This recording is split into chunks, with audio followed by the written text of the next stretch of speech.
Pero mag-insist kayo na mag-convene kayo sa impeachment court sa June 11. What do you mean by magi-insist, Nympha?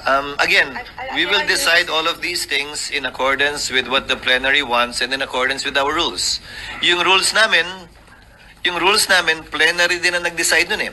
Tandaan mo ha, aaprubahan namin yung rules din. So plenary ang magde-decide kung anong rules ang i-approve namin at kung anong gagawin namin. June 11 SP. Man. Sir, yung June 11 SP, hindi pa talaga siya nakataga sa bato kasi pwedeng pang yung plenary magsabi na wag na mag-convene sa 11. Nakataga siya sa bato in the sense na yun na yung panahon na darating ang mga miyembro ng Kamara dito dahil wala nang ibang petsa pang naiiwan. Huling araw na namin yun. But the convening, meaning pag nag-decide yung plenary na wag mag-convene sa 11, walang magko-convene. Ginawa yan dati ha. Nag-decide doon sa impeachment ni case ni In short, walang impeachment. ERAP. Pag walang mag-convene ng 19th Congress, hindi may tatawid yan ng 20th Congress. Ibig sabihin, in short, walang impeachment. Nag-decide sila i-convene 6 days after. Sa impeachment case ni Chief Justice Corona, nag-decide sila na wag mag-convene ng Disyembre, mag-convene na lamang ng Enero. So, may mga precedent naman kaugnay nun. Ang kaibahan lang nito, tatawid ito ng panibagong kongreso. Ulitin ko, ang 19th Congress, no Congress can bind subsequent Congresses. Hindi kami pwede magpasa ng tinatawag nating irrepealable law. Hindi kami pwede magpasa ng isang bagay na hindi na pwedeng galawin o baguhin pa ng susunod na kongreso. So anumang pasya namin ay binding sa amin, pero hindi binding sa susunod na kongreso. So wala nga kasiguraduhan yung June 11 SP. Walang kasiguraduhan. Walang magko-convene sa June 11. Ayaw lang aminin Decide ni ang Cheese. plenary today na hindi magko-convene sa June 11. Yes. In theory, yes, but I doubt that. I doubt that that will happen. Wala lang. I doubt lang. Wala lang. Yung sagot na yan, sagot ng guilty. Anyari sa Cheese, bumaliktad ka na ba? Nababahala ka na ba para sa 2028? Pero salamat naman. Duda lang ako na yun ang mangyayari. Dahil maliwanag naman ang tinatalaga ng rules, maliban na lamang kung may maliwanag at klarong basehan at rason para hindi gawin yon. Pero sa dulo, pagbobotohan pa rin yan. So ano yung Ano?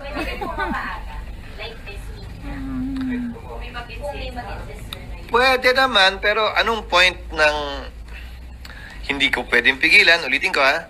Pero anong point na magsaset tayo ng date para nga sana pag-usapan to at magawa yung ibang bagay kung buong linggo pa lang to, yan din yung pag-uusapan natin araw-araw.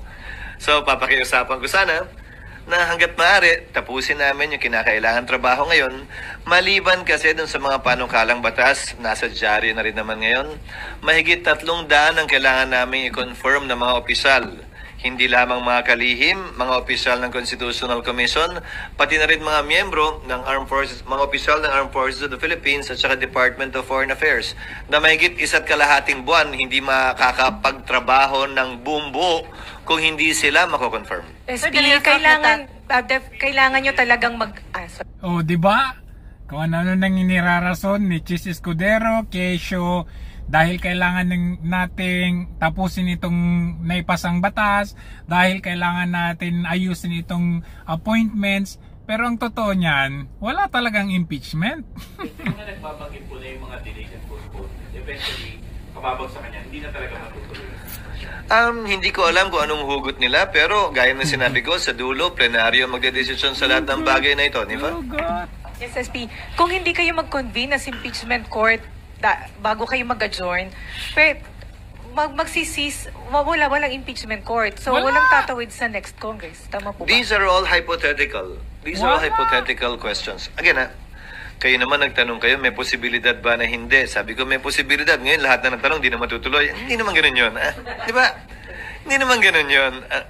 Nagtanong kayo kaugnay nun, sinabi ko, may posibilidad. Pero hindi ko sinasabing yun ang mangyayari. I'm just being honest and frank and straightforward that there is that possibility always, always. But it has never happened in the past. Pero sir, may study na kayo, di ba? Well, once nangyari pala, sorry, nung nag-walk out yung prosecutors, sa impeachment ni dating Pangulong Estrada, kung maalala nyo. Nag-withdraw ang prosecutors doon, ha? Sabi nila, ayaw na nila. At ang sabi ng Senado, isususpend na muna namin to hanggat hindi kayo nagpapakita hanggang nag-EDSA na. So ito na nga yung 'di ba dati kine-question natin na bakit hindi nag-convene si Chis Escudero bago sila nag-session break noong January. So kung titignan natin, hindi nag-convene noong January. Tapos ngayon, convene sana nitong June 2. Biglang minob ng June 11. Ano ba talaga? So pag June 11, wala nang time. So ibig sabihin, ito na talaga yun. Talagang planado kaya na hindi matutuloy yung impeachment?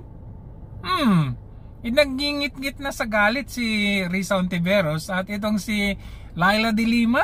Ano pang inaantay daw natin?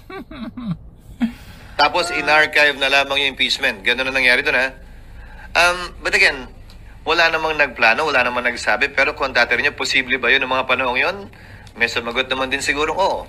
Sir, can you walk us through the process kung paano Kiusap. from the President? No, I did not. Ano yun? Decision ng House at Senate leadership? I was not even able to tell Martin, the speaker, about that. He found out through the letter that I sent him. So, sariling decision yun, sir? After consulting some of our members as well. Pero SP, bago nyo po nilabas yung parang proposal nyo na calendar months ago, hindi pa to karami pang 12 priority. Malamang yun na maging issue. Paano nyo i-address yun? Meron, may president yan sa US Congress. Ang isang ehemplo din, kayo naman, simula na naman tayo, napag-usapan na natin yan dati. Ang isang example din yan, yung SET. Yung mga kaso ng SET tumatawid ng Kongreso. Dahil 6 na taon yung term na pinagdedebatihan sa protestang yon, bagaman nagpapalit, plenaryo kaugnay sa bagay na yan. So, pwedeng pagbotohan yan ng plenaryo ng 19th Congress. Pero ano man ang desisyon namin, hindi pwedeng i-bind yung 20th Congress. Yun ang problema. Kaya nga gustong-gusto ng karamihan o ng iba dyan na yung matuloy yung impeachment na dapat may mangyari ng 19th Congress para pwedeng ituloy ng 20th Congress. Pero kung walang mangyayari sa 19th Congress, edi sa 20th Congress, ang malamang mangyayari dyan, reset talaga. So ulitin na naman from the House, di ba? Yun ang gusto nila kasi. So pwede magkaroon ng ibang pananaw yung 20th Congress. Halimbawa, pwedeng sabihin ng 19th Congress, tatawid yan. Pero ang pasyon ng 20th Congress, hindi tatawid yan. At i-dismiss nila. So, depende. Sa dulo, you have to understand, in Congress, plenary is supreme. It's not the decision or the voice of one member, even if he or she is the Senate President or an officer of the Senate or the House. Desisyon palagi ng plenaryo ang mangingibabaw sa anumang usapin. Pwede mag-motion ng magkabilang partido. Pwede mag-motion ng magkabilang partido, pero desisyon yan nung pinapa-inhibit o pinapa-recuse na hukom. Alam din niya dapat yan. SP, kasi sinasabi na yung Yes. pag-delay daw dito sa impeachment, na yung pag-start ng impeachment process is for your self-preservation. Nag-propose daw kayo ng 1 week cooling off period bago i-address yung impeachment complaint. Hindi ko makita yung rason. Hindi ko makita yung rason. Wala yata akong kinalaman. Hindi ako yung nasasakdal sa impeachment complaint. I don't see the connection. I don't see the connection between postponing it. Again, walang mapapabura nito. Wala rin itong masasaktan. Dahil ang pinaka pwede lang naming magawa mula't mula ay mag-issue ng summons. So walang nawala, wala rin naidagdag. Walang binawian ng panahon, walang inambagan din ng panahon. Ang nakuha lang namin dito ay mas mahabang panahon para gawin yung totoo naman talaga naming trabaho na magpasa ng makabuluhang legislasyon at Batas, ha?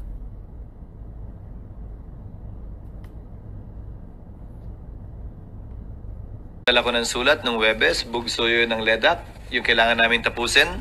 Walang sinabi ang Pangulo o walang utos ang Pangulo kaugnay dyan. At hindi ko nga rin nasabi kay Speaker Martin noon nandun pa dahil nagpasya kami pagkatapos na nung minamap out na namin yung mga kailangan gawin kaugnay sa mga pinag-usapan sa LEDAC. Sir, personally, kasi sa survey, 9 out of 10 nagsasabi na dapat harapin at sagutin ni VP Sara yung mga kaso sa kanya dito nga sa impeachment. So, sa tingin niyo, better nga na masagot ito ni VP Anong Sara? survey yan? Anong survey?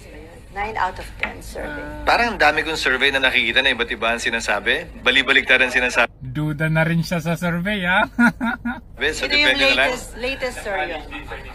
No, ang sinasabi ko dahil iba't iba yung survey, mahirap naman magdesisyon base sa survey. Dahil bali-baligtad naman din ang sinasabi ng survey at hindi dyan ang basihan. Hindi yan ang basihan ng anumang pagpapasya ang ginawa ko. Dahil hindi naman ako tumakbo at hindi naman ako tumatakbo. Sir, may mga lawyer na nagsasabi na di ba nga ako sa Constitution na forthwith, ganyan, yung violation of the Constitution na okay, you went on break, pero ngayon, in session na ulit, bakit hindi pa rin kita? There are pending cases in the Supreme Court, both for mandamus to compel us to convene and prohibition to stop us from convening. Walang TRO, so we are proceeding as we think best. Pangalawa, ibabalik ko na naman, yung mga prosecutor na congressman na nagrereklamo ng forthwith ay immediately, sila nga mismo hindi nila sinunod yung sarili nilang rule. Ayan na, tinitira na yung house. Rules na immediately ire-refer ng SecGen ang lahat na impeachment complaints sa Speaker para ilagay niya sa Committee on Justice. The SecGen sat on it for 4 months. Kung ang mga prosecutor hindi naman sinusunod yung salitang immediately sa sarili nilang rules, kami forthwith lang naman na nakalagay, hindi naman immediately. Sabi nila pareho daw yun. So, kung yung mga prosecutor mismo ay tila hindi naman nagmamadali at pinipili nila kung saan sila nagmamadali, wala sila sa lugar, madaliin kami ngayon. Anyari? Kina-question na yung yung House of Representatives wherein yung House of Representatives, sila yung prosecutor dito. So, nung SecGen nga, nung January, ang tagal-tagal nitong si Secretary General na ipasa kay Speaker yung impeachment. Ha? Tapos ngayon, minamadali yung Senate. Nako, Diyos ko po. Mabigat yung sila, constitutional provision. Oo, pero nakalagay din nga doon sa forthwith, trial must commence. So, babalik ko sa iyo. ERAP, hindi nag-convene hanggang pagkatapos ng Christmas break. Corona, hindi nag-convene hanggang pagkatapos ng Christmas break. Gutierrez, hindi nag-convene. Makalipas ang 3 buwan, hindi Christmas break, summer break yon. Hindi ko naman yata kayo narinig magreklamo nun. Noong mga panahong yun. So ngayon, klaro, may mga partisano na gustong madaliin ito at matuloy na to. May mga partisano na ayaw ito. Ano bang sinabi ko nung simula pa lang? Hindi namin papakinggan yung mga may dalang kulay. Pabor o kontra sa impeachment, pabor o kontra kay VP Sara. Ang papakinggan lamang namin ay yung sarili naming konsensya, diktado ng kung ano ang pinakamaganda para sa ating bansa, mga kababayan at institusyon na naayon sa batas. Sir, yung constitutional duty ng Senate... Kung hindi sang-ayon yung isang panig sa gagawin ng Senado, malaya silang makakaakyat. Gano'n naman yung sistema natin, di ba? Whatever the Senate decides by a majority vote, if you disagree with it, you can question it before the courts. That's how our system works. Hindi naman ito nakukuha sa pilitan. Hindi naman pwedeng magbotohan ng Kamara para pwersahin ng Senado gawin ng isang bagay na ayaw gawin ng Senado. At kung sa tingin ng isang panig, may nilalabag kaming batas o probisyon ng saligang batas, karapatan nilang umakyat sa Korte Suprema at questionin ito. Pero sa ngayon, puro posibilidad lang yung pinag-uusapan at tanong ninyo. Sinasagot ko na nakita natin nangyari yan noon. Sir, sorry ulitin ko lang. Yes. It's a must na mag-convene kayo sa impeachment court para yung next Congress, doon sila mag-decide kung tutuloy o hindi. Yun ay isang ayon sa rules namin. Sa pagkakaunawa ko din ng rules namin. Di ba nga opinion din ni Senator Coco, tutuloy ito hanggang sa susunod. Ang opinion naman ng iba ay hindi tutuloy. Di ba? Kanya-kanya ng opinion yan. Pero sa dulo, ang susundin kung may magmosyon sa bagay na yan ay ang mayoriya ng Senado. Yung hindi sang-ayon sa magiging pasya ng Senado, karapatan nilang umakyat sa Korte Suprema para bigyang linaw yung issue nito kung may paglabag nga ba o wala. Ayun, so bakit kaya umiiba ang timpla nitong si Chis Escudero? In fact, kahit nga itong si kung makikita natin dito tulog dito si Franklin Drilon. Ayan na. Now, sir, here we go. There is a joint resolution, aside from the letter that was signed by Congressman Alvarez and House Speaker Alan Peter Cayetano. There's a... Ngayon, nagising siya. Nagising ka nga ba? Ba't ganito yung pinagsasabi mo ngayon? Tignan natin Anong sabi niya? Tignan natin. Mark my word. Mark my word. There will be no trial in my assessment. There will be no trial in the impeachment court because Vice President Sara correctly, as a lawyer, would not want to start a trial because once the trial starts, you do not know how it will end. Karen, you were involved as part of the defense team of President Erap Estrada. Of Corona. Chief sorry, Justice Corona, yes. You'll never know what will happen in the course of the trial. Yes. You'll never know what comes out as evidence, and therefore, you'll never know how the senators will vote, how public opinion will be swayed. Nagising ka ba? Which is a factor in the impeachment trial. How is this? How, in my opinion, will this be prevented? What will be prevented is a trial. The impeachment is there, but the trial will in my view, will never happen. Because if I were Vice President Sara, I would immediately put up front at the start of the trial issue of jurisdiction. Very simple question. Would the senators of the 20th Congress have jurisdiction over allegations and complaints filed in the 19th Congress? If you look at the calendar put out by Senate President Escudero, Tapos, walang jurisdiction.